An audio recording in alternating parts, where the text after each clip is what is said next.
वर्ष का 23वां सप्ताह, इतवार, वर्ष सी।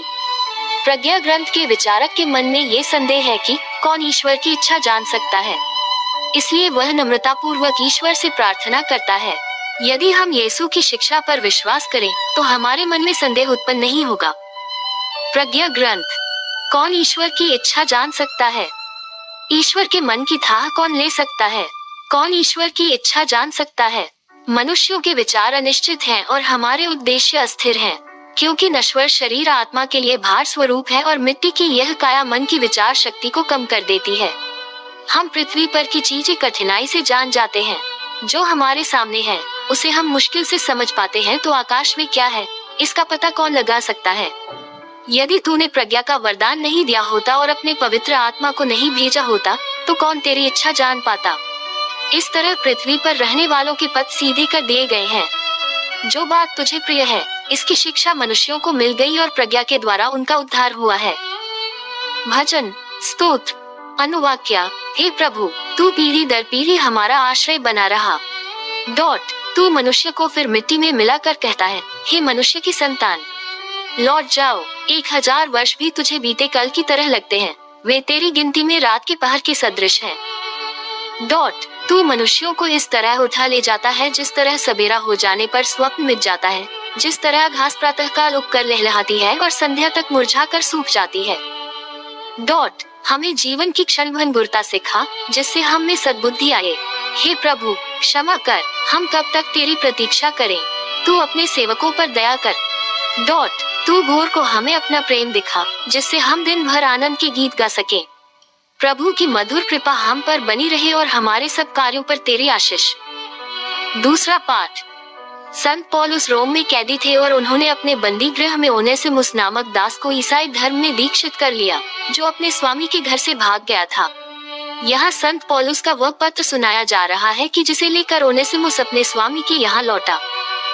फिलेमोन के नाम संत पौलुस का पत्र।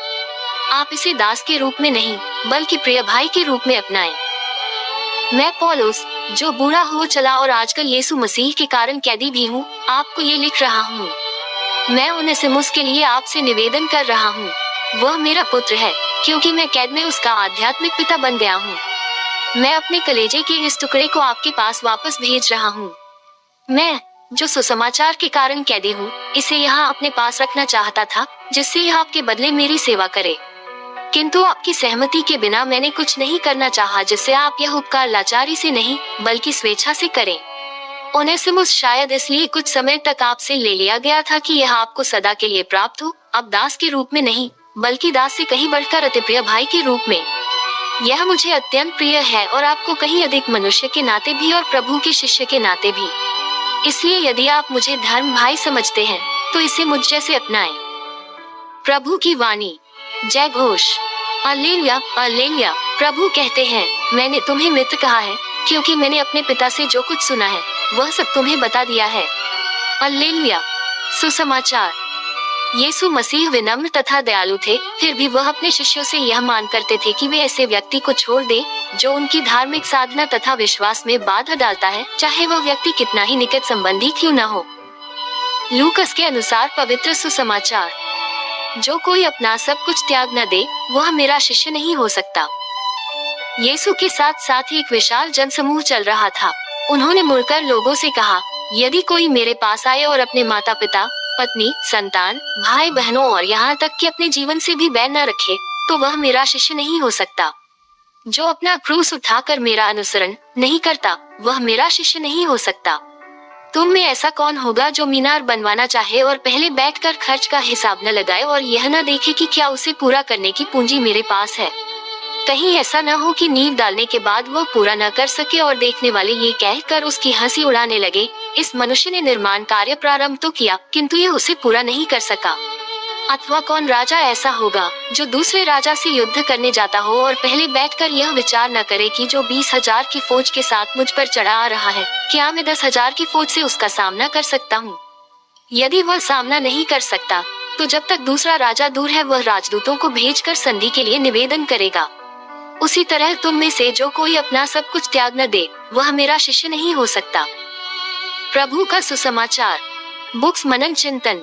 आजकल ईसाई बनना फैशन बन गया है और कुछ लोगों के लिए दुनियाई दुखों से छुटकारा पाने और समृद्ध होने का साधन लगता है।